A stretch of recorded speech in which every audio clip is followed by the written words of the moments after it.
Assalamualaikum warahmatullahi wabarakatuh. Kami dari kelompok 8 Kimia Pemisahan Analitik akan mempresentasikan materi kromatografi cair-cair. Sebelumnya, perkenalkan anggota dari kelompok kami terlebih dahulu. Yang pertama ada saya sendiri, Adelia Putri dengan NPM 20130230114. Kemudian ada Rizka Awalia Rodia dengan NPM 201302360. Kemudian ada Asni Rahmatika dengan NPM 201302318. Selanjutnya ada Rosania dengan NPM 201302366. Dan yang terakhir ada Jenika Kusuma Anggraini dengan NPM 20130233028. Nah, pokok bahasan yang akan kita bahas pada presentasi kali ini meliputi yang pertama itu ada pengertian kromatografi cair-cair. Yang kedua ada prinsip dari kromatografi cair-cair. Kemudian yang ketiga ada penggunaan kromatografi cair-cair. Yang keempat ada mekanisme pemisahan kromatografi cair-cair. Yang kelima ada pemisahan fase diam dan fase gerak pada kromatografi cair-cair. Yang keenam ada instrumen kromatografi cair-cair. Yang ketujuh ada analisa kualitatif dan kuantitatif kromatografi cair-cair. Dan yang terakhir ada faktor yang mempengaruhi hasil analisa. Nah, pokok bahasan yang pertama yaitu mengenai pengertian kromatografi cair-cair akan disampaikan oleh saya. Baik, yang pertama adalah pengertian kromatografi cair-cair. Jadi kromatografi cair adalah kromatografi dengan fase gerak berupa zat cair. Kromatografi cair ini merupakan teknik yang tepat untuk memisahkan ion atau molekul yang terlarut dalam suatu larutan. Jika larutan sampel ini berinteraksi dengan fase stasioner, maka molekul-molekul di dalamnya itu berinteraksi dengan fase stasioner. Namun, interaksinya itu berbeda dikarenakan ada perbedaan daya serap, pertukaran ion, partisi ataupun ukuran. Nah, perbedaan ini membuat komponen terpisah satu dengan yang lain dan dapat dilihat perbedaannya dari lamanya waktu translate komponen tersebut dalam melewati kolom. Nah, selanjutnya adalah prinsip kromatografi cair-cair. Jadi, prinsip dari kromatografi cair-cair ialah fase gerak cairnya ini akan dialirkan melalui kolom ke detektor dengan bantuan pompa. Lalu, sampel akan dimasukkan ke dalam fase gerak. Nah, di dalam kolom itu terjadi pemisahan komponen campuran berdasarkan kekuatan interaksi solut dengan fase diam. Solut yang berinteraksi lemah akan keluar terlebih dahulu. Nah, setiap komponen yang keluar akan dideteksi oleh detektor lalu direkam dalam bentuk kromatogram. Prinsip utama pemisahannya itu didasarkan kepada perbedaan kelarutan antara komponen sampel pada fase diamnya atau berdasarkan perbedaan kelarutan komponen dalam fase gerak dengan fase diamnya. Keuntungan dari metode kromatografi partisi ini adalah distribusinya itu tidak bergantung pada konsentrasi sehingga pemisahannya itu dapat terjadi lebih baik. Prinsip utama pemisahan berdasarkan perbedaan kelarutan antara komponen sampel pada fase diamnya atau gas kromatografi atau berdasarkan perbedaan kelarutan komponen dalam fase gerak dengan fase diamnya atau liquid kromatografi. Keuntungan kromatografi partisi ini adalah distribusinya tidak bergantung pada konsentrasi, sehingga pemisahan dapat terjadi dengan baik. Selanjutnya yaitu penggunaan kromatografi cair-cair. Kromatografi cair kinerja tinggi atau KCKT merupakan suatu metode pemisahan canggih dalam analisis farmasi yang dapat digunakan sebagai uji identitas, uji kemurnian, dan penetapan kadar. Titik beratnya adalah untuk analisis senyawa yang tidak mudah menguap dan tidak stabil pada suhu tinggi, yang tidak bisa dianalisis dengan kromatografi gas. Banyak senyawa yang dapat dianalisis dengan KCKT ini, mulai dari senyawa ion anorganik sampai senyawa organik makromolekul. Untuk analisis dan pemisahan obat atau bahan obat campuran racemist optik aktif dikembangkan suatu fase pemisahan chiral atau enhiral temperphasen yang mampu menunjukkan racemist dan isomer aktif. Selanjutnya yaitu mekanisme pemisahan kromatografi cair-cair. Yang pertama ada absorpsi. Kromatografi absorpsi sering juga dinyatakan sebagai kromatografi pada cair atau kromatografi fase normal. Istilah fase normal menunjukkan digunakannya fase diam polar dan fase gerak non-polar. Sebagai fase diam digunakan adsorban berpori yang pada sisi-sisinya memiliki gugusan hidroksis bebas maupun berikatan. Gugusan tersebut akan menjadi sisi aktif yang menyebabkan interaksi di permukaan terhadap molekul terlarut dalam fase gerak. Fase gerak yang digunakan berupa pelarut non-polar, misalnya heksan yang dimodifikasi polaritasnya dengan mencampurkan sejumlah kecil pelarut polar, seperti 2-propanol, diklorometana, atau metil tersial butil eter. Saat sampel dimasukkan ke dalam kolom, molekul dengan gugus fungsi yang bersifat polar akan tertarik oleh sisi aktif fase diam, kemudian digantikan oleh molekul polar dari fase gerak. Kemudian selanjutnya diabsorb kembali oleh sisi aktif hingga keluar dari kolom. Molekul yang lebih polar akan diabsorb lebih kuat dibandingkan molekul non-polar sehingga terelusi lebih lama. Selanjutnya yaitu fase terikat atau partisi. Kromatografi fase terikat dapat digunakan untuk sistem kromatografi fase normal atau fase terbalik. Sistem fase terbalik pada awalnya berupa fase penunjang yang disalut dengan lapisan tipis fase diam, terikat secara fisika. Hal ini akan menyebabkan fase diam akan mudah terbawa oleh aliran fase gerak dan sangat rentan oleh proses hidrolisis. Sistem ini kemudian dikembangkan dengan mengkaitkan secara kimia gugus tertentu pada permukaan fase penunjang. Senyawa yang paling umum digunakan sebagai fase diam ini adalah oktadekilsilan atau ODS, yang merupakan senyawa hidrokarbon berupa cairan. Fase diam ini biasanya diikatkan pada fase penunjang silika dengan membentuk ikatan silinder atau ikatan siloksan. Keuntungan fase terikat ini adalah kemungkinan dilakukannya elusi gradien.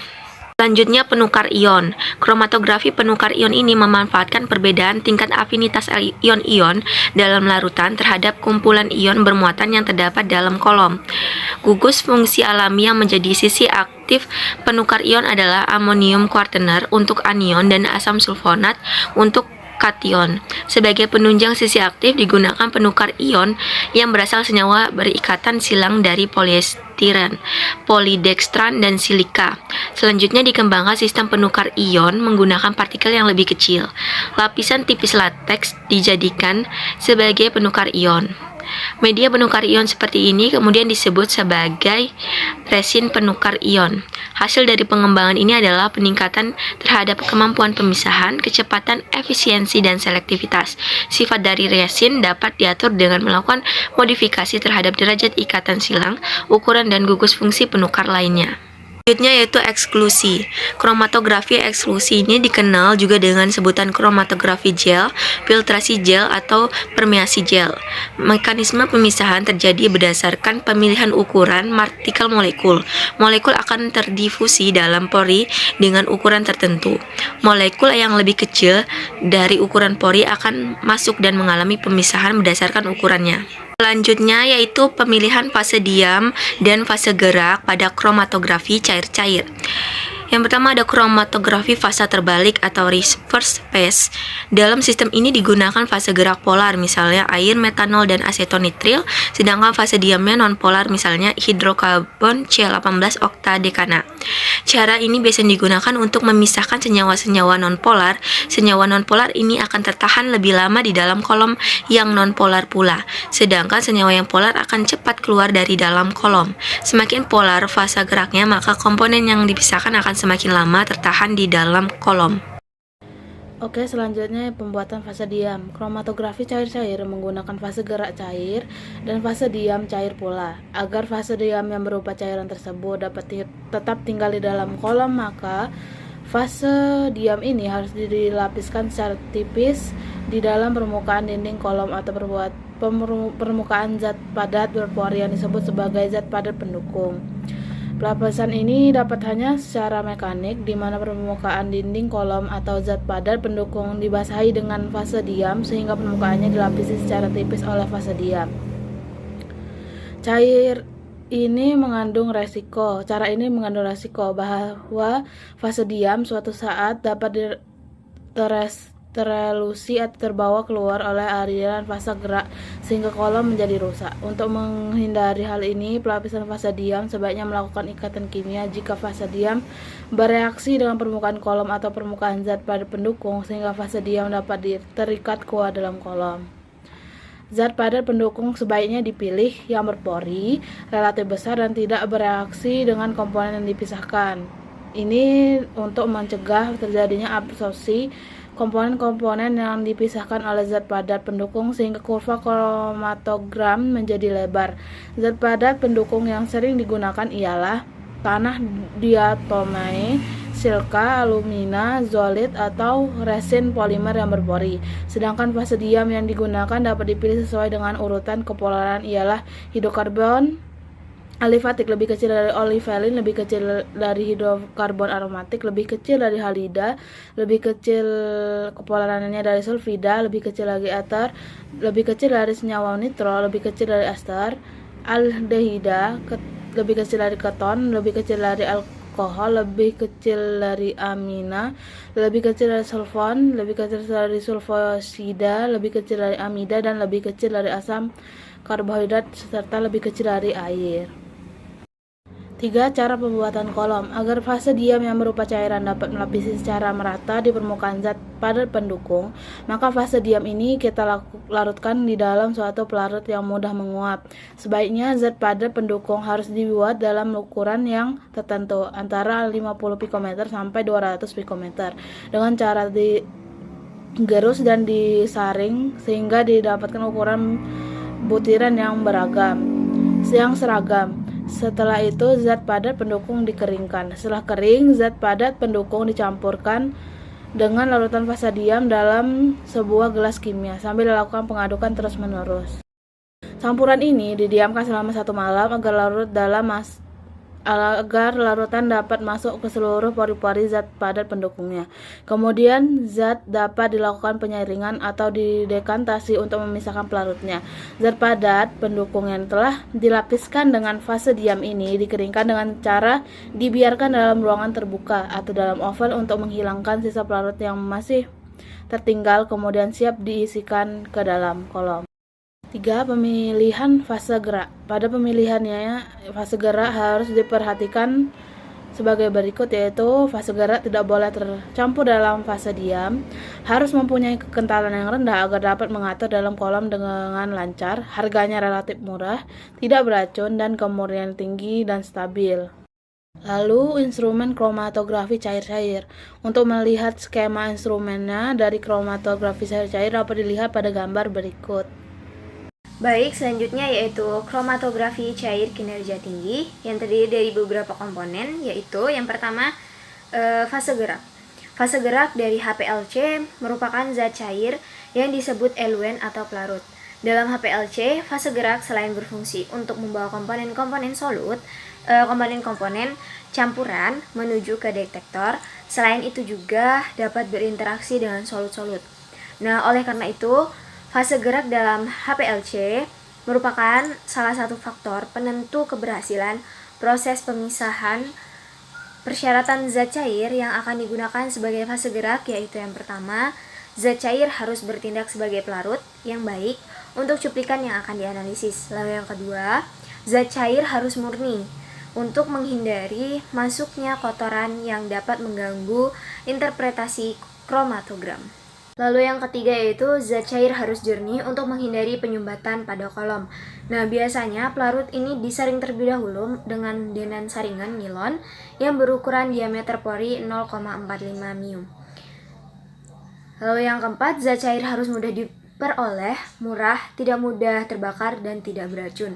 Lalu yang kelima, zat cair tidak kental dan harus sesuai dengan detektor untuk detektor UV. Pelarut tidak boleh menyerap cahaya pada panang gelombang yang dipakai. Nah, fase gerak sebelum digunakan harus disaring terlebih dahulu untuk menghindari partikel-partikel kecil.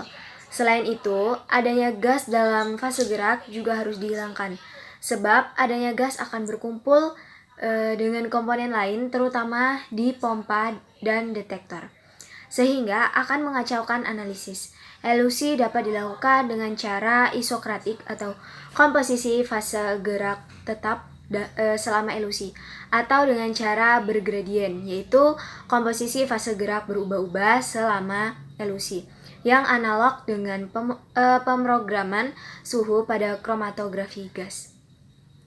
Elusi bergradien digunakan untuk meningkatkan resolusi campuran yang kompleks, terutama jika sampel mempunyai kisaran polaritas yang luas. Fase gerak yang paling sering digunakan untuk pemisahan dengan fase terbaik adalah campuran larutan buffer dengan metanol atau campuran air dengan asetonitril.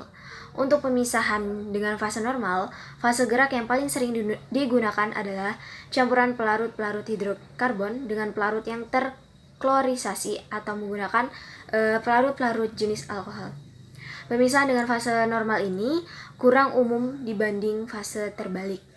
Nah, kemudian pemilihan fase gerak merupakan hal yang kritis dalam keberhasilan pemisahan. Pemilihan fase gerak banyak dilandasi eksperimen trial and error dengan berbagai jenis dan komposisi pelarut hingga diperoleh kromatogram yang diharapkan. Biasanya, beberapa pelarut atau kombinasi pelarut dapat ditemukan untuk memberikan faktor kapasitas yang cocok. Pemilihan pelarut juga bergantung pada faktor selektivitas untuk komponen cuplikan. Lalu komponen yang kedua yaitu pompa. Pompa dalam HPLC dianalogikan dengan jantung pada manusia. Nah, yang berfungsi untuk mengalirkan fase gerak cair yang berisi serbuk halus. Digunakan pompa bertekanan tinggi dalam metode ini sebagai akibat penggunaan fase gerak yang berupa zat cair yang akan sukar mengalir dalam kolom yang dipadatkan dengan serbuk halus. Oleh karena itu, agar zat cair dapat melewati kolom secara tepat, maka dibutuhkan bantuan pompa yang bertekanan tinggi. Pompa KCKT dapat dibagi menjadi dua jenis, yaitu pompa tekanan tetap dan pompa volume tetap. Pompa umumnya terbuat dari bahan gelas, baja, teflon, dan batu nilam. Pompa yang digunakan harus memenuhi beberapa persyaratan, antara lain yaitu yang pertama, dapat memompakan fase gerak secara konstan, yaitu dari 0,1 sampai 10 ml per menit. Lalu yang kedua, dapat memberikan tekanan yang cukup tinggi sampai 600 PSI. Selanjutnya yang C yaitu memberikan fluktuasi tekanan yang cukup tinggi, yang D memberikan gangguan atau derau yang rendah, yang E bahan tahan korosi, dan yang F cara kerja yang sederhana, yang G cukup lembab terhadap pelarut-pelarut yang umum digunakan. Yang ketiga yaitu injektor. Sampel-sampel cairan dalam larutan disuntikan secara langsung ke dalam fase gerak yang mengalir di bawah tekanan menuju kolom menggunakan alat penyuntik yang terbuat dari tembaga tahan karat, dan katup teflon yang dilengkapi dengan keluk sampel. Nah, salah satu jenis penyuntik untuk memasukkan sampel ke dalam sistem kromatografi adalah penyuntik lob. Dalam prakteknya, lob tidak perlu diisi penuh, tapi bila tidak diisi penuh akan mengakibatkan lebih jeleknya presisi hasil eksperimen dan juga ketergantungan presisi tersebut kepada bagaimana si operator menggunakan penyuntik. Oleh karena itu, terkadang faktor ketidaktepatan pengukuran HPLC terletak pada keterulangan pemasukan cuplikan dalam packing kolom. Nah, yang keempat yaitu kolom. Kolom HPCL biasanya terbuat dari stainless steel, akan tetapi ada juga yang terbuat dari gelas berunding tebal yang mempunyai diameter internal 4-10 mm dan juga panjang 5-30 cm. Kemudian, kolom ini merupakan bagian dari KCKT yang berfungsi untuk memisahkan masing-masing komponen.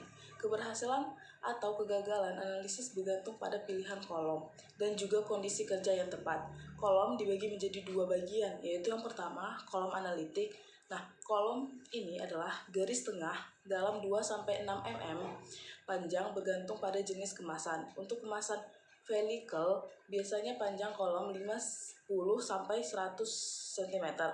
Untuk kemasan mikropartikel berpori biasanya 10 sampai 30 cm.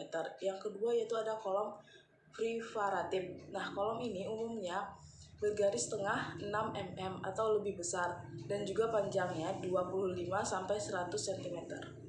Kelima yaitu detektor. Detektor berfungsi untuk mendeteksi komponen yang ada dalam eluat dan juga mengukur jumlahnya. Idealnya detektor harus mempunyai sensitivitas yang baik terhadap semua komponen yang ada dalam eluat. Macam-macam detektor antara lain yaitu detektor fotometrik, detektor elektrokimia, detektor indeks bias, dan juga detektor kondusif. Idealnya, suatu detektor harus mempunyai karakteristik sebagai berikut, yaitu yang pertama, mempunyai respon terhadap solut yang cepat dan juga responsibel. Yang kedua, mempunyai sensitivitas yang tinggi, yakni mampu mendeteksi solut pada kadar yang sangat kecil. Yang ketiga, yaitu stabil dalam pengoperasian. Yang keempat, yaitu mempunyai sel yang sangat kecil sehingga mampu meminimalkan penyebaran pita. Yang kelima, yaitu sinyal yang dihasilkan berbanding lurus dengan konsentrasi solut pada kisaran yang luas atau kisaran dinamis linear. Dan yang terakhir, yang keenam, yaitu tidak peka terhadap perubahan suhu dan juga kecepatan alir fase gerak. Yang selanjutnya, analisis kualitatif dan juga kuantitatif kromatografi cair-cair. Kromatografi cair kolom digunakan untuk menganalisis kualitatif dan juga kuantitatif dengan cara yang mirip dengan cara di mana kromatografi gas yang digunakan. Terkadang volume retensi daripada waktu retensi digunakan untuk analisis kualitatif. Untuk analisis kimia, kategori kromatografi cair komular yang paling populer adalah kromatografi cair kinerja tinggi. Metode ini menggunakan pompa untuk memaksa satu atau lebih larut fase gerak melalui kolom yang padat dan berfrekuensi tinggi. Kemudian, analisis kualitatif dilakukan dengan membandingkan faktor retardasi RF dari komponen analit dengan faktor retardasi zat yang diketahui. Faktor retardasi didefinisikan sebagai jarak dari titik sampel awal di mana komponen telah dipindahkan dibagi dengan jarak yang telah dipindahkan oleh fase gerak depan dan juga konstan untuk zat larut dalam pelarut tertentu. Analisis kuantitatif dilakukan dengan mengukur ukuran bintik-bintik yang berkembang dengan mengukur beberapa sifat fisik bintik-bintik atau dengan menghilangkan bintik-bintik dari bidang dan juga mengujinya dengan prosedur lain.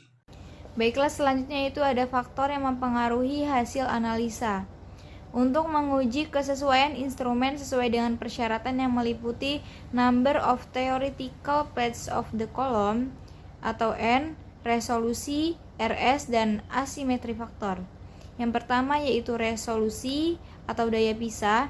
Resolusi didefinisikan sebagai perbedaan antara waktu retensi dua puncak yang saling berdekatan, yaitu delta TR sama dengan TR2 dikurang TR1 dibagi dengan rata-rata lebar puncak, yaitu W1 plus W2 dibagi 2. Nilai RS harus mendekati atau lebih dari 1,5 karena akan memberikan pemisahan puncak yang baik atau baseline resolution.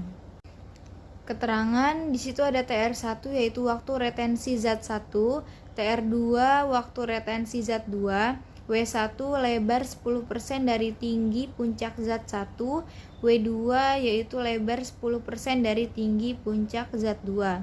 Selanjutnya yaitu yang B, asimetri faktor atau faktor asimetri.